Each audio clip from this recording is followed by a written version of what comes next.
मो छात्र Congress general secretary Puri district Anshuman.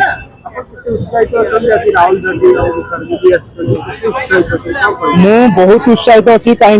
विगत मोर 4 वर्ष राजनीति क्यारियर रे मु राहुल गांधी की भेटी संसद दिल्ली जाकि भेटी किंतु आमर तो संसद घर होता भेटी किंतु जेहेतु आज आम माटी जगन्नाथ माटी आज राहुल गांधी की देखु आम बहुत उत्साहित अच्छु। आ राहुल गांधी जो बेले भाषण आज देती संविधान बचाई आम मनरे आहरी जागृत होती मनोबल आम केमती राहुल गांधी माध्यम आगे जीवु आ संविधान को जो मैंने उल्लंघन कर विरोध में केमती आगामी दिन में आम लड़ू